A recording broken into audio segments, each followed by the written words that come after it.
Friends, welcome to Defence Matrix. तो एक काफ़ी इंटरेस्टिंग चीज़ पॉइंट आउट करी गई है ट्विटर यूज़र दी एवेंजर के द्वारा, और उसको सुनने में तभी मज़ा आएगा जब आप हमारे इस पुराने वीडियो को दोबारा देखेंगे।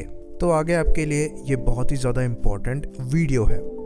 Hello friends, welcome to Defence Matrix. तो जो पाकिस्तान की पुरानी आदत है कि पहले क्लेम करते हैं फिर खुद को धीरे धीरे एक्सपोज करते हैं, उसी को कंटिन्यू रखते हुए एक नई चीज़ को एक्सपोज किया है, जहां पर पाकिस्तान का जो क्लेम था कि उन्होंने एक Su-30 MKI शूट डाउन किया है इंडियन एयरफोर्स का, उसकी सच्चाई यहां पर सीधे सीधे एक्सेप्ट करी गई है।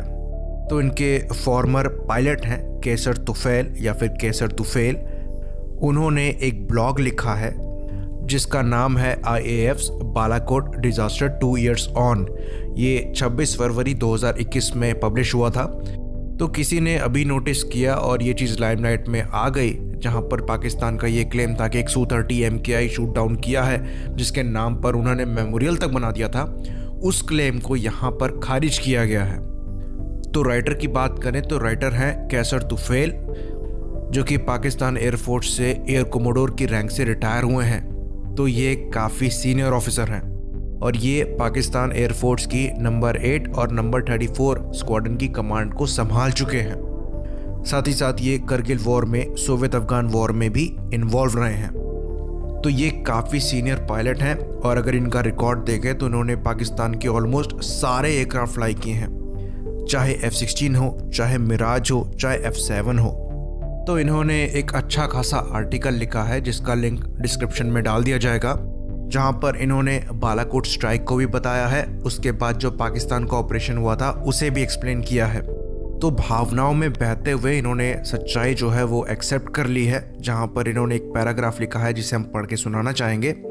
Meanwhile, the pair of patrolling Su-30s were completely shocked when they were targeted by an F-16 with an AIM-120 missile at long range। तो यहाँ पर ये समझाने की कोशिश कर रहे हैं कि जो एक पेयर था Su-30 MKI का, वो पूरे शॉक में आ गए जब F-16 ने उन पर AIM-120 मिसाइल को लॉन्ग रेंज से शूट किया। Narrowly surviving an apparent proximity hit, both Su-30 scampered out of the area। तो यहाँ पर ये क्लियरली कहते हैं कि जो दोनों Su-30 MKI थे वो बहुत करीब से बच गए थे इस मिसाइल की प्रॉक्सिमिटी हिट से, और वो एरिया को छोड़कर चले गए।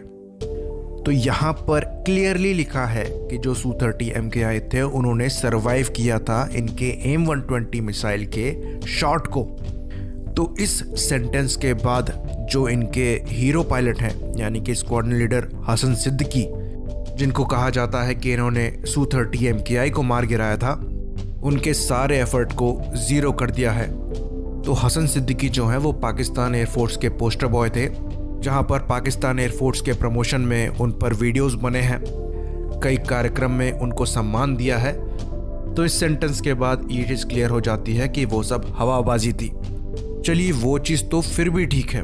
पाकिस्तान एयरफोर्स ने पूरा का पूरा मेमोरियल बना रखा है जहां पर लिटरली उन्होंने Su-30 MKI की टेल को लगाकर लिखा हुआ है कि इसे F-16 द्वारा शूट किया गया है। तो यहाँ दो चीज़ हो सकती है, या तो आपकी पाकिस्तानी एयरफोर्स झूठ बोल रही है, या तो आपके इतने सीनियर, इतने रिस्पेक्टेड पायलट जो हैं रिटायर्ड, वो झूठ बोल रहे हैं, जो कि आपकी एयरफोर्स से एयर कमोडोर की रैंक से रिटायर हुए हैं। दोनों ही केसेस में मामला शर्मिंदगी का है। एक पूरा 44 मिनट का शो पड़ा हुआ है मुजाहिदीन ए अफलाक को सलाम 2019, जहां पर स्विफ्ट रिट्रॉट जो ऑपरेशन इन्होंने परफॉर्म किया था, जिसे कहते हैं, उसको ये लोग सेलिब्रेट कर रहे हैं और ओपनली क्लेम कर रहे हैं कि हमने Su-30 MKI को मार गिराया है। और ये चीज़ डायरेक्टली नहीं बोली गई है, उल्टा डायलॉग बाजी करी गई है विंग कमांडर नौमन और स्क्वाड्रन लीडर हसन सिद्दीकी को बुलाकर, जहां पर डायलॉग पे तालियां इनके एयर चीफ मार्शल बजा रहे थे। आगे आपके लिए डायलॉग भी प्ले कर देते हैं। वाले ऑफिसर से क्या जज्बात है? While answering this question of yours, I can recall one of the legendary MM Alam Saab's interview. On a similar question, he said कि ये जज्बात, एहसासात, एक्साइटमेंट किसी भी फाइटर पायलट के उससे पीछे रह जाते हैं जब वो महाज में एंटर होता है। तो the same were the feeling of mine. The moment I entered the fight, ये excitement sentiments, जज्बात, they were way back. The only thing on my mind was मेरा दुश्मन, मेरे मुल्क की सालियत और मेरी कौम का वक़ार। तो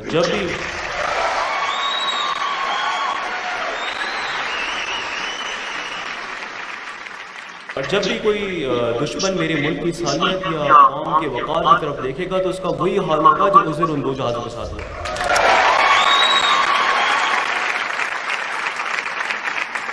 दोबारा भी अगर किसी ने मेरे मुल्क की तरफ देखने की कोशिश की तो जो डैमेज हम आपको देंगे, you won't be able to measure the extent of it. तो पाकिस्तान एयरफोर्स एक ऐसी एयरफोर्स है जहां पर पायलट्स को दो रोल प्ले करने पड़ते हैं। पहले तो आपको पायलट बनना ही पड़ता है, साथ ही साथ आपको एक ऐसा एक्टर बनना पड़ता है जिसके डायलॉग पर तालियां बजे, क्योंकि ये मुजरा आपसे पाकिस्तान एयरफोर्स करवाएगी। और हमारे यहाँ एयर चीफ मार्शल से इंटरव्यू अरेंज कराने में, यहाँ तक कि एक रिटायर्ड एयर चीफ मार्शल से इंटरव्यू अरेंज कराने में मीडिया हाउसेस की ऐसी तैसी हो जाती है। तो जनता को मूर्ख बनाने में जो पाकिस्तानी एयरफोर्स है वो कहीं से भी पीछे नहीं रही। शुरुआत में जब इनसे पूछा जाता था कि जो इंडियन एयरफोर्स के एयरक्राफ्ट हैं उन्हें JF-17 से शूट किया गया है या फिर F-16 से, तो ये कहते थे कि थप्पड़ एक हाथ से पड़े या दूसरे से फ़र्क नहीं पड़ता। और ये सुनते ही पाकिस्तानी आवाम में ऑर्गेज़म चढ़ जाता था। और उसके बाद ये चीज़ आप भूल जाइए कि पलट के वो क्वेश्चन पूछने वाले हैं कि आप क्लियरली बताइए कि F-16 था या JF-17। और ये नाटक इनको इसलिए करना पड़ा क्योंकि शुरुआत में इन्होंने एक्सेप्ट नहीं किया था कि ये F-16 यूज़ कर रहे हैं। बाद में अपने मेमोरियल में ये चीज़ इन्होंने क्लियरली लिखी है।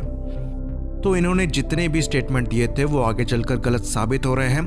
और वहीं पर इंडियन स्टेटमेंट की बात करें तो शुरुआत से जो मैच्योरिटी के साथ स्टेटमेंट दिए गए हैं वो अभी तक सही साबित होते हुए आ रहे हैं। तो जो भी चीज़ ऑफिशियली बोली गई है इंडिया के द्वारा, वो चीज़ कहीं से भी अभी तक गलत साबित नहीं हुई है। एक MiG-21 जो शूट डाउन हुआ था उसको हर कोई एक्सेप्ट करता है। तो जैसे कारगिल वॉर का जो सच है वो बाद में बाहर आया, उसी तरीके से जो Su-30 MKI को मार गिराने का सच है वो भी बाहर आ गया है। तो अब आप इसमें पूछेंगे कि सरप्राइज़ क्या है, पूरा वीडियो देख लिया, पहले भी देखा था। तो इसमें सरप्राइज़ ये है कि जिस आर्टिकल को यहाँ पर रेफ़र किया गया है और इस वीडियो के पिन्ड कमेंट में हमने उस आर्टिकल का लिंक शेयर किया था, उससे डिलीट कर दिया गया है। तो ऐसा कभी कहीं लिखा गया था, इसका वजूद अब साफ़ हो चुका है। तो इस वीडियो की वैल्यू जो है वो बढ़ चुकी है क्योंकि कैसर तुफैल साहब को फोर्स करके ये जो आर्टिकल है उसको रिमूव कराया गया है। डेफिनेटली यहाँ पर चीज़ें छुपाने की कोशिश करी जा रही हैं। तो चीज़ें आप तब छुपाते हैं जब आपको पता हो उससे भारी नुकसान हो रहा है। तो ये आर्टिकल डिलीट करना शो ये करता है कि सच्चाई वही थी, पर इस चीज़ में आपने समय ज़्यादा लगा लिया। अब ये चीज़ पब्लिकली बाहर है, पर जितना आप छुपाने की कोशिश कर रहे हैं आपका झूठ उतना सफ़ेद होता जा रहा है। इसी बात पर हम इस वीडियो को ख़त्म करेंगे। लाइक करिए, सब्सक्राइब करिए। जय हिंद।